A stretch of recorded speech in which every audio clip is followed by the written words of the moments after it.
Hello everyone and welcome back to EWC Chaos. Chaos. You right there?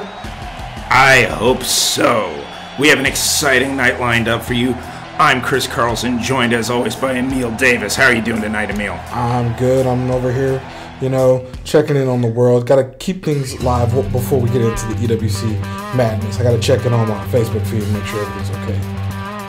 Well, you can do that while we have our champion, the OneTrackPunk, came in and set the EWC ablaze last week. Just jumping the champion, Judge Greg.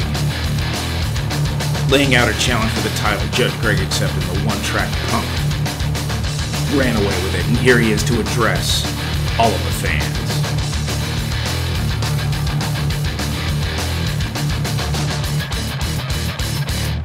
Lamb. This is not a lamb party. This is the OneTrackPunk show. This title right here, this shows that I am the champ. And you think you can just walk in here trying to take my title? I don't think so. This stays here, and all the other punks out there know that I am the OneTrackPunk. Now, let's see what you got.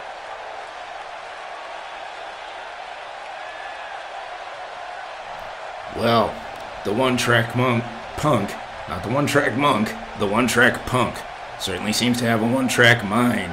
That's a whole different dude. The OneTrackMonk just sits in the ring and quietly meditates about how he wants to be champion, while the OneTrackPunk lays down challenges. Get it right, man. I think I'll have to meditate on that. Coming up next, Judge Greg versus Black Dragon. These two have had a storied history against each other. I feel like we should book some different matches sometimes. But it's still, I'll watch this every time. Because we know Black Dragon comes out and works hard to win every time he steps in the EWC ring. An unusual sight, too. Judge Greg coming out without a belt. Lost the title match last week. Lost his attempt to get the tag team titles. You might even say he's on a losing streak. Well, sometimes you're on a hot streak, sometimes you're on a cold streak. If you've ever been gambling, which I have some experience with, sometimes you win, sometimes you lose. Well, often you lose more than you win, but, let's not talk about the merits of degenerate sports betting. Hey, players win and winners play.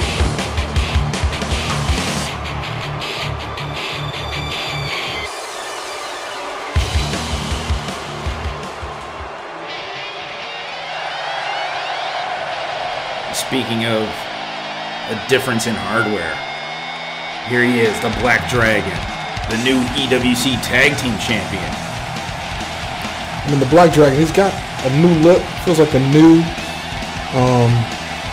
vibe, the new red smoking jacket. Makes him really look like a champion, like he deserves to be running the EWC, like I've been saying for months. He should have been on top. Chris, that he should be our champion right now, and the tag champion, and the upcoming some other title that we're going to come up with that we should just give the Black Dragon on general principle.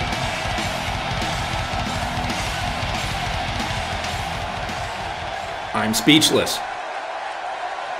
I'm right, though. In any case, here we go. Ring the bell. These two do know each other quite well at this point. How do you think that'll play into this match? Well, sometimes it's tough to do the second time. It gets even harder the third time, but at this point, it's almost like you're doing a dance. You kind of know what he's going to do. You know what you're going to do. You know the ins and outs, the ups and downs, the twists, the tangos, all the finer movements in the ring, but at the same time, you try and bring something new into it just to find a way to get over that hump. Almost like a Humpty dance, if you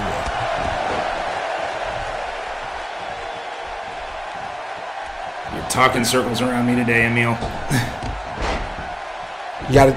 Sometimes, it's not that I'm talking fast; it's that you're listening slow. You gotta keep up. Yes.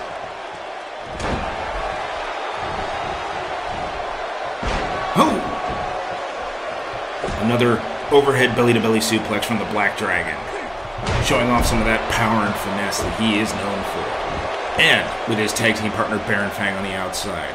Perhaps this is less the moves within the match and more the greater overarching momentum. Right now, Black Dragon has momentum. He might have found that special sauce, the secret ingredient that he needed to just get over the line.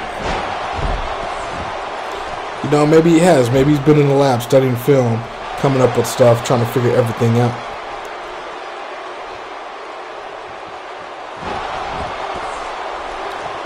We'll see if Baron Fang will interject himself into the match or possibly just moral support.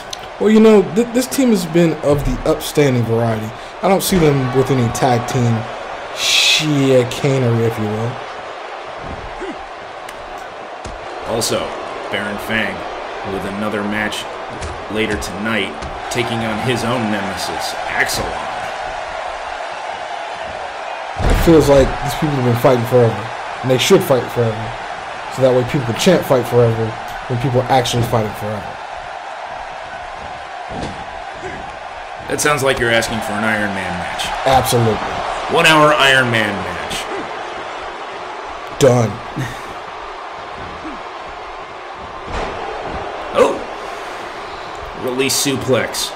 Showing some contempt for Judge Greg. It looks like Black Dragon might have things in control here. Wasting away to the top turnbuckle. Does he have something in mind? I think what he has in mind is getting punted in the face.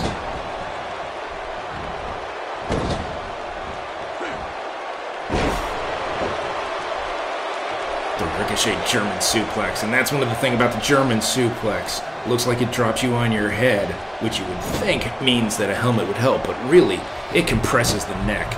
The utility of a helmet as a defensive measure is rather limited against the German suplex. I completely agree, but in every other facet, like I've said before, the helmet's a pretty strong defensive mechanism.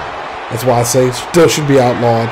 Judge Greg should still have to get rid of all this armor and padding and try and get out of there and actually wrestle like a man. Would you look at that? Judge Greg goes for his powerbomb, but Black Dragon kicks out early in the 2. I don't see why Judge Greg's over here taunting. He just had a man make his move look like it was paper. Fall away slam. Just 2 hosses in the ring right now. Tossing each other around. Another military press slam. Oh, no. Gutbuster.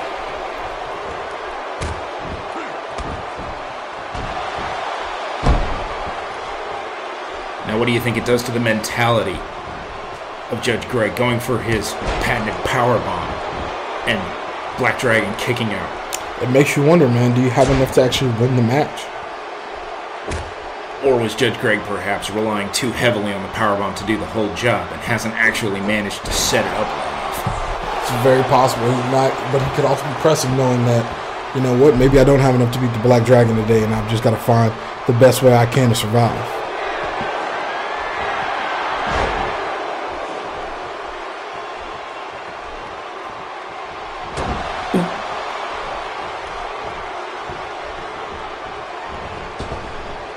And coming up later, oh my goodness! Did you see the elevation of that? Big time power, big time strength, and then boom, gonna lay him out. A massive Samoan drop from the Black Dragon. 1, 2. Ooh. A significantly longer 2 count than Judge Greg's powerbomb even got. I think he's starting to wear him down, starting to beat him up a little bit, you know. Put a little extra mustard on that slam and on those pops and those punches. Playing Judge Greg out with repeated clotheslines. And now, Black Dragon seems to be a little bit at a loss for what to do, perhaps. I think he may have been hit a little too hard on the head. You know, moving a little slow. Gotta be careful. We've seen that a few times here in the EWC. Perhaps we need to look at the padding on the ring. They might have a soft spot there or something. Maybe. The ring ain't no trampoline, but it's not supposed to be concrete either. Short arm clothesline. Interesting, you see Judge Greg bouncing off the ropes there. One arm was dead to his side. I wonder if he's hurt. Oh, and another Samoan drop. Could be. Could be. Big time, slams and it hurts. And I'm at a loss for words here, Chris.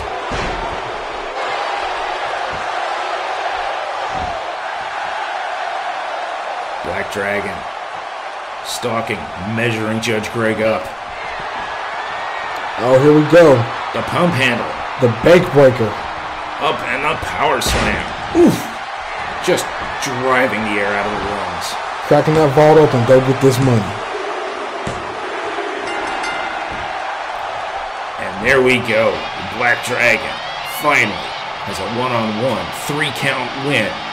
Clean in the middle of the ring against his rival, Judge Greg.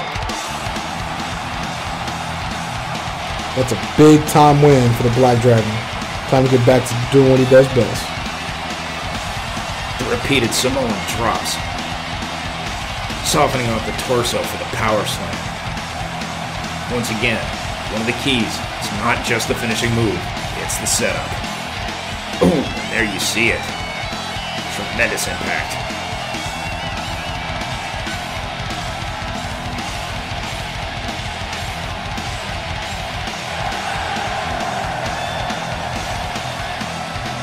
There is your tag team champion, winner tonight, Black Dragon.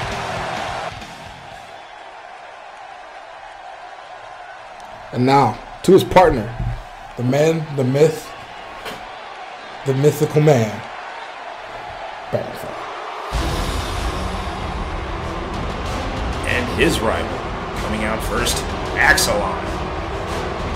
The submission magician. Never quite been able to get everything together here in the EWC. Feels that he's been slighted in the booking and wants to redeem himself here.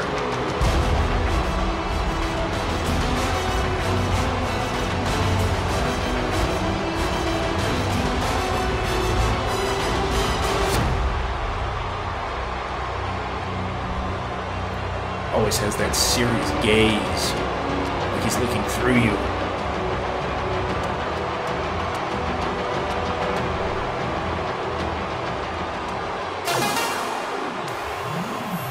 Sorry I'm not talking as much. Giving an interesting message from backstage at the EWC. This could shake up everything. Mysterious. Baron Fang showing off his own new goal, his tag team title belt. It's a big time thing to see him coming to the ring with the belt. Yet his tag team partner left his back in his dressing room. It's interesting to see how one is repping the team, but the other isn't. I think I saw Black Dragon actually had his belt on under his smoking jacket. Oh. Protect the belt. Good move, Black Dragon. Good move.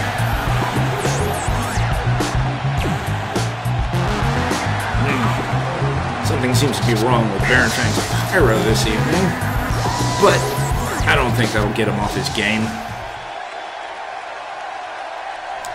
Why do we pay people? Every time I look up, something's broken. Barricades old, no pyro firing, ref not making counts. Chris, aren't you the commissioner? Don't you get to handle some of this stuff? I have people who help me out with that. Maybe I'll have to fire them. Mysterious.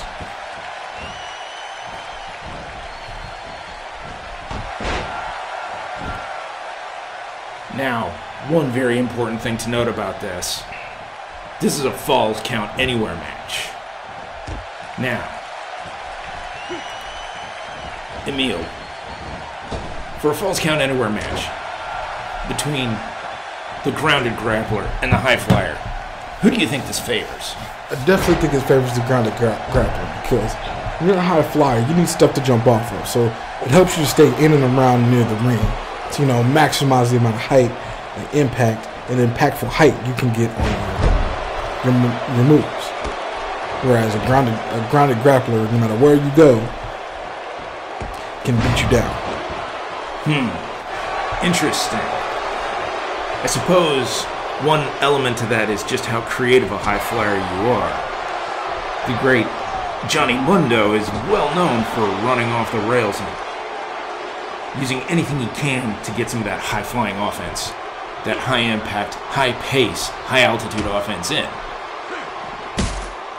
But when you look at the level of the rail versus the level of the ring, there's still more acceleration you get jumping out of the ring into something, off of the rail into something. Just simple physics. True, but also on the outside of the ring, you can jump off the top rope and go much farther. You get much more height that way. Very true, but you still, you know what? You win. Congratulations. Here's your $10. Thank you.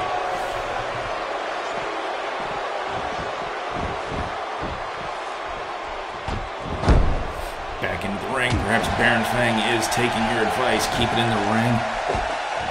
Keep more tools available to augment and accentuate his high-pace offense. Exactly. Gotta stay there. Gotta be around where you can work. See, boom, jump on top. Boom, elbow.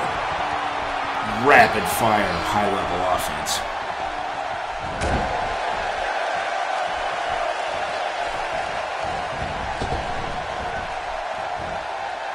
Ooh. Quick turnaround to the backdrop suplex from Axalon. And... oh! Big face plant. Must be enough. No.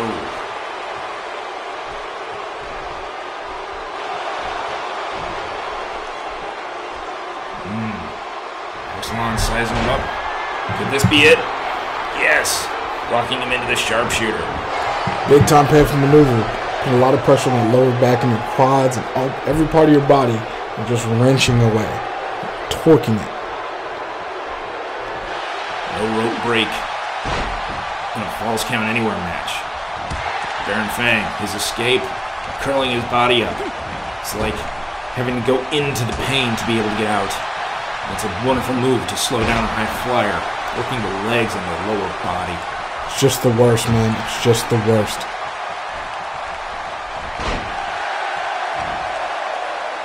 And here we see just the difference in level in the submission and grappling games.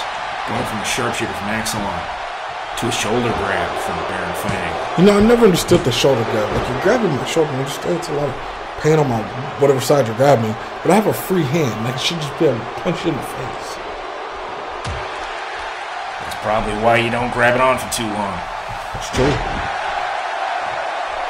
In any case, whoever does it needs to have a hellaciously strong grip to be able to get anywhere with it. Absolutely. It's got to be perfectly placed to penetrate that pervasive nerve pain.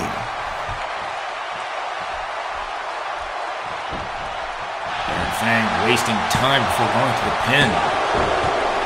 Cost him. That's a rookie move. You got to seal it up quick. Hit it with that flex seal, if you will.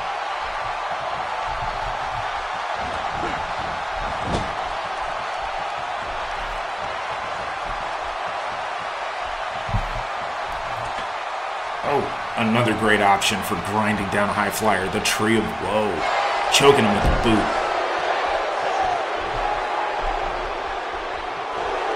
That's brutal. In front of the face plant. Big overdrive corkscrew face plant. That's brutal, man. I'm sorry, I really like the word brutal. I haven't had a chance to use it very often. Well, I think it is an excellent word to describe Axalon's style. It feels like he's just trying to grind you into a fine dust. And neck breaker. Not quite as powerful as the late great Rick Rude's, but I guarantee you Baron Fang's feeling it. Going back to the sharpshooter. He's really looking for that submission. It's not about just beating Baron Fang. It's about making him give up. Baron Fang has to be feeling the effects of this, especially considering the surgically repaired knee. Don't forget, it was in a match with Axalon. He went for the diving knee drop. Axalon got out of the way, wrapped his legs around the post for a figure 4, just destroying Baron Fang's knee. Come on, ref. 1, 2, 3, 4, 5, 6. Chris, you got to get on your guys to get on your guys. We'll have to look into it. That would have even passed the one-man gang's 5-count stipulation.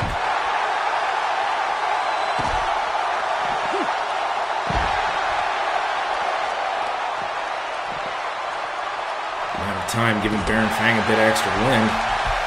This match should officially be over.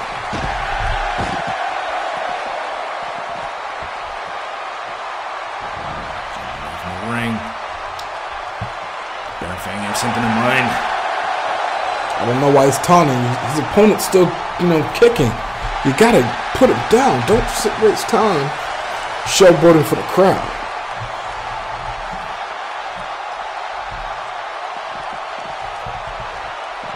Definitely wasting far too much time there. Maybe he was lost in thought and Axalon just jumped on. Ooh! Quick double knee.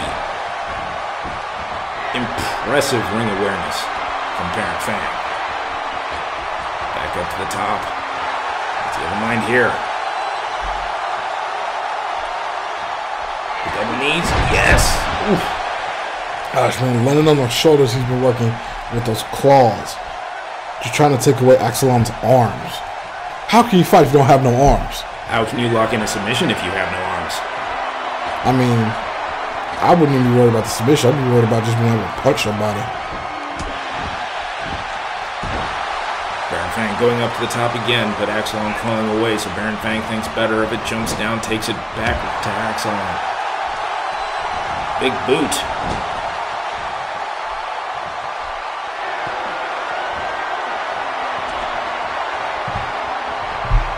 High stakes. Oh. Big flying push.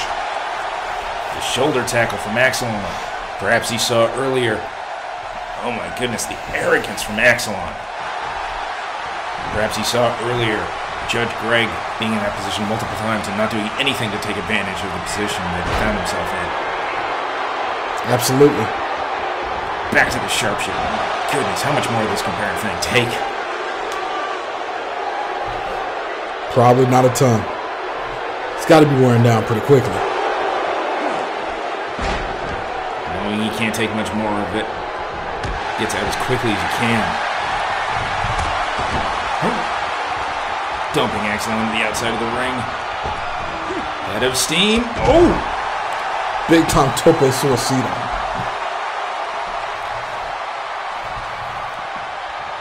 Going for the pin. Yes, we must do something about these refs out of position again. 3, but it was not effective to that end of this match. I gotta say, man, when you hit somebody with that much impact, the ref can take as much time as he wants. That's a lot of speed and a lot of human flying over that top rope. Yep, there comes to be a certain point where you say one person just wanted it more, or they were able to elevate the stakes too high, too fast for the other to keep up. Absolutely.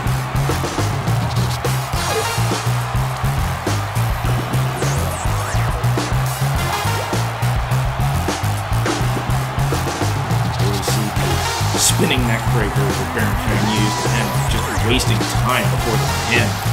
That's a mistake Baron Fang normally doesn't make. But hopefully he'll learn. You have to take less pressure, less punishment. You just finish your food.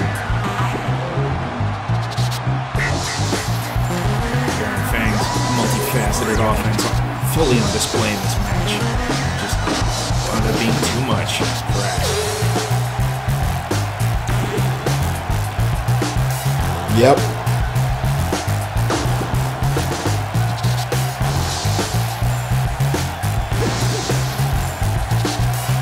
In the pin.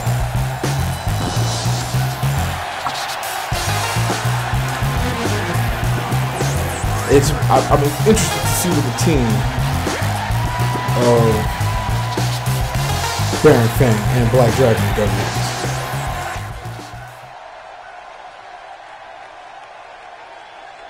And now, Anthony Rossi has been single-minded in his attempts to take out Vega Goose. I can't say that's smart. I can't say that's smart at all. But here we go. Not wasting any time getting into this. I don't know if this is even a match or if this is just a beatdown.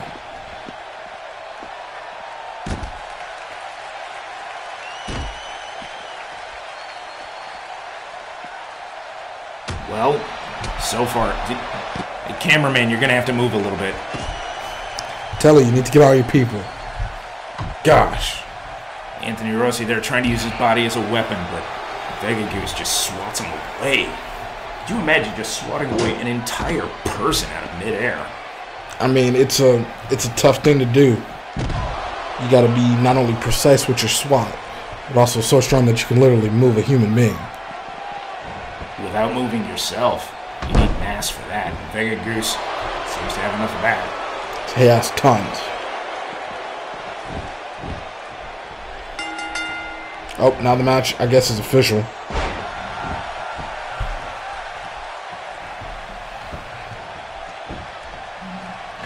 Anthony Rossi, only focusing on Vega Goose pretty much his entire run here in the EWC to date. With limited results. But, as I say, aim high. I can't say Anthony's the smartest, man. You know, there's some other competitors I'd want to take on first before I try to go for the brick wall that is Vega Goose. Holy cow, did you see that? Yes, I did, and I'm scared. That's all I can say. Is I'm scared. Oh my goodness. Vega Goose making quick work of Anthony Rossi with an emphatic statement. I mean, we call that the invitation to the darkness. He just throws you up in the air and pulls you back down deep into the abyss. I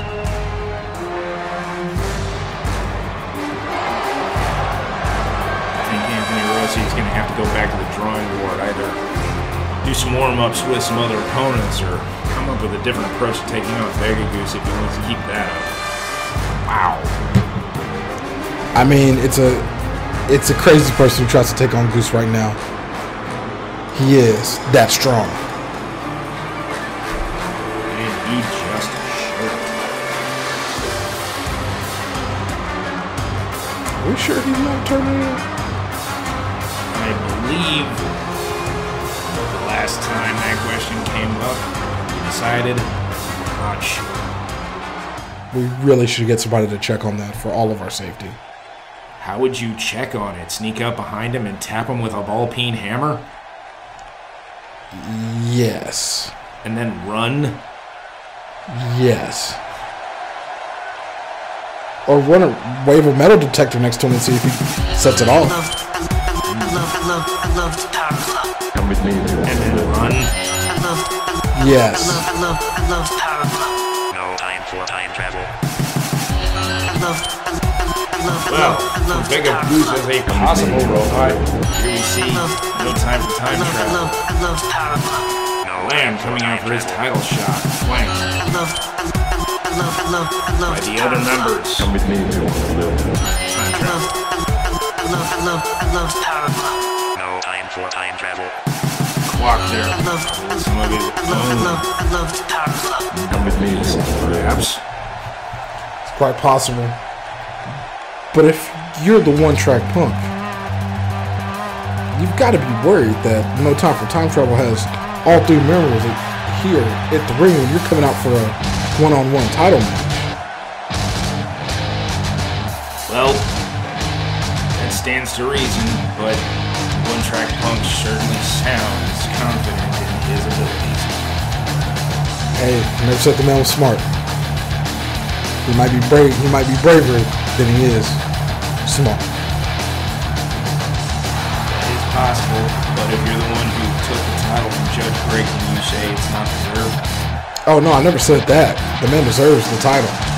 It's just I don't know if I would set myself up for a defense where the numbers aren't in my favor.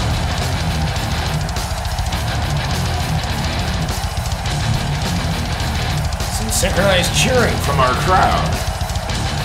Some of the most coordinated fans in pro wrestling here in the EWC.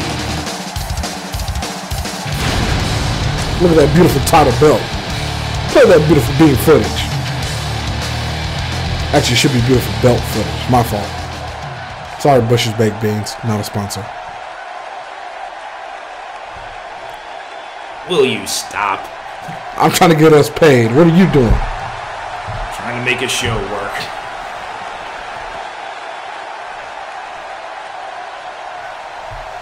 Lam looking incredibly focused. Technically, I believe this is Lam's one-on-one debut match going for the title. You know, that's a tough way to get started. Going right to the top, taking on the champ. But it's also a great way to make a name for yourself. Well, it was the OneTrackPunk who did the exact same thing last show.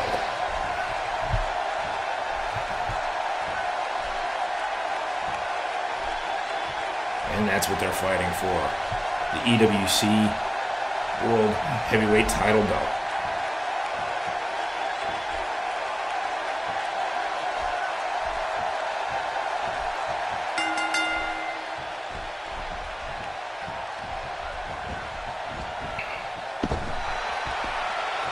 Well, that is certainly something to make a statement. Tossing him right out to his teammates first thing. Like I said, Punk, I don't know if this was the best idea to allow them to have their teammates at the side, his teammates at the side of the ring. It puts the numbers against you, man. You need like some Punk groupies or Punkalites or Punktastic or a straight edge society, if you will, that should be joining you at ringside. Not bad advice, but here we see the other members of No Time for Time Travel are not interfering, at least not yet.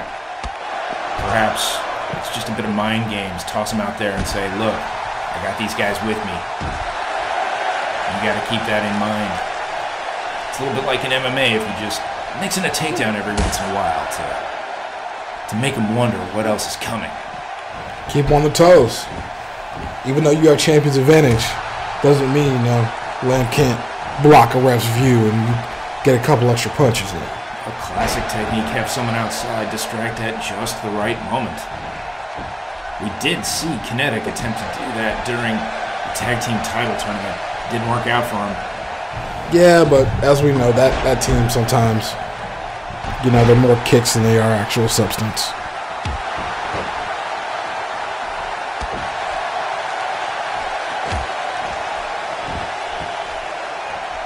Lam standing tall, taking the boots to OneTrackPunk right now.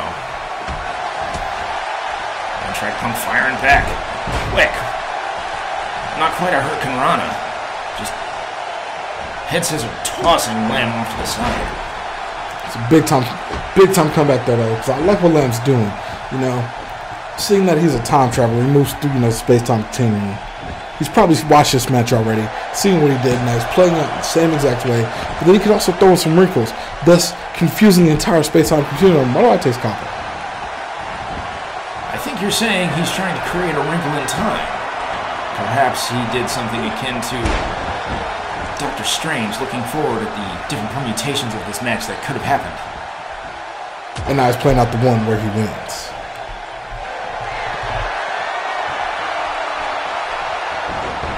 Oh, for a second I thought Lam was going to powerbomb him, but it looked like OneTrackPunk had that well in hand the entire time. You know, we can't knock Punk. He's a great young worker. He understands the business. You know, he's a tough guy. And, you know, he moves around the ring like it's silky smooth silk.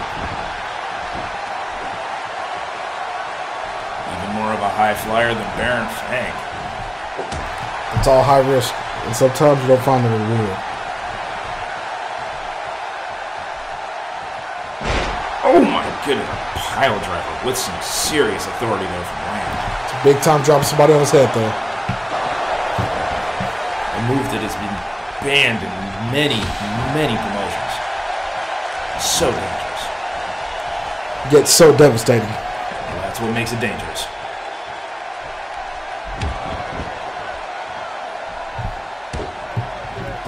style, driving the point of the elbow right into the forehead, the third eye. Would you say he's trying to put a third hole in his skull? That is possible. I'm not sure how you're counting holes in the skull, but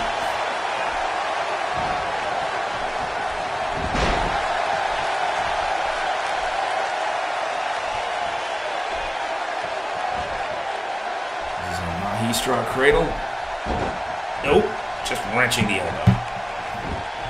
Again, if you take out a person's arms, they can't fight.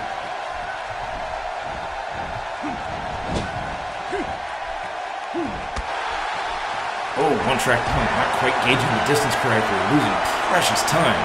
And oh my goodness, what a counter. Looked like Lam was going for a pedigree, and one-track punk just flew up and flipped Lam over with it.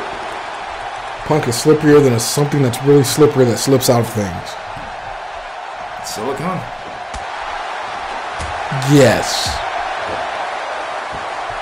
He's slipperier than you have to be if you want to actually wave that metal one at Vega Goose. That's pretty slippery.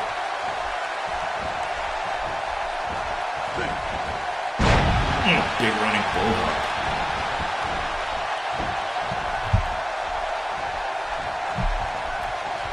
One-track punk.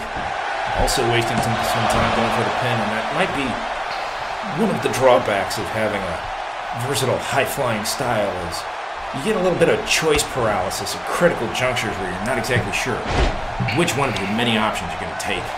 Well, you know, I live by a saying that is risk it for the biscuit. If you're going to be that high flyer, then you need to always go with the highest risk, highest reward move every chance you get. Don't waste time. Don't be indecisive. Just move on instinct. And, you know, an ultra instinct, if you would.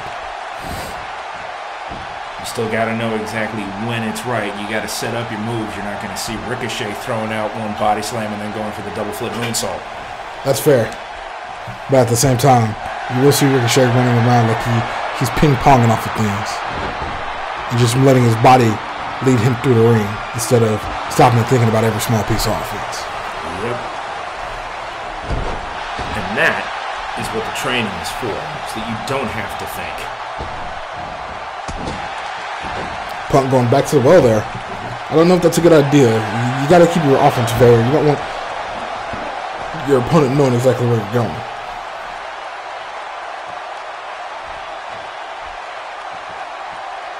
Punk, looking like you might be getting a little tired. Another one of the drawbacks of the high-pace offense.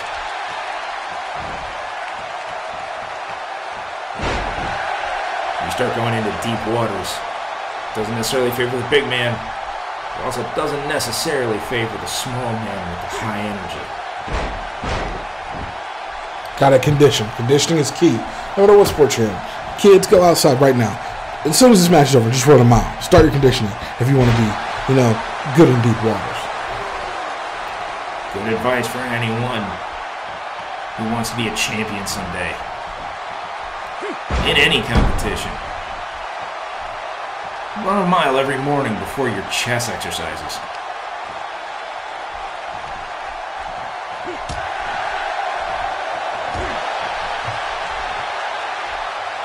Interesting. One-track punk throwing on a kick to Lam's thigh. I wonder if he's going to build on that or if just take an opportunity that presented itself. You know, I think he should take the opportunity. Holy cow! Lam showing off some agility on his own. I mean, Lam, you know, he's quick. I don't know if he's fast, but he's quick. He explodes, he takes his chances. But right now, Punk seems to have this match pretty well in hand and, you know, pretty well controlled.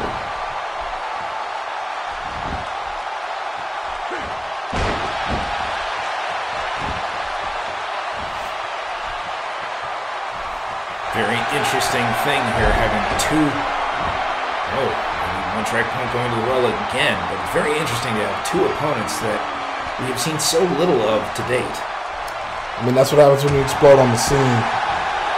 You kind of take the world by storm. a la to one Jinder Mahal, who, let's be honest, were we really thinking about him before all of a sudden he became the WWE champion? I haven't been thinking of him since he became the WWE champion. There you go. Oh my goodness. Looked like OneTrackPunk had the win in hand there. Kwok taking a moment just to distract the referee. Might have saved Lam from an ignominious defeat. But there is where the numbers game comes into play. It may not be overt, but it may just be just enough to give him enough time to recover to hit that big move. That's the best kind of support you can have. Subtle. So that I'm not even sure OneTrackPunk noticed that it happened. It's a big deal.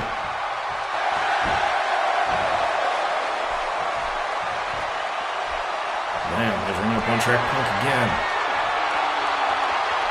Looks like he's going for the pedigree. Ooh, and he hits it.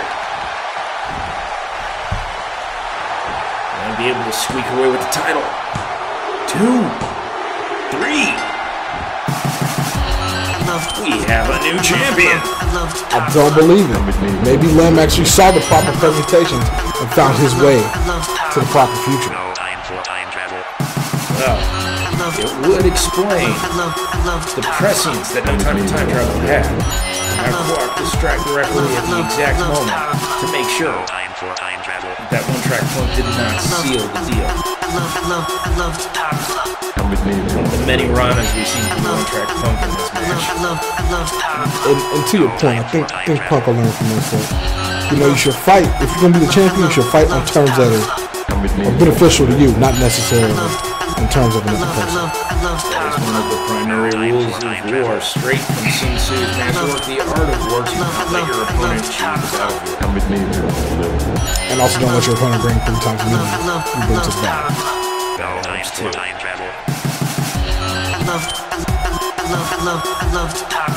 Come with me. No time for time travel. Come with me. Lam looking surprised and overjoyed that this worked.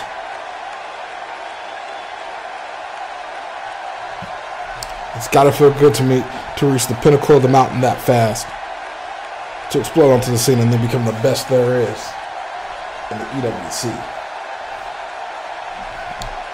Interesting path he took. Winning the Rumble, earning a title shot. With the support of the other members of No Time for Time Travel, they certainly make an effective unit. Yes, they do.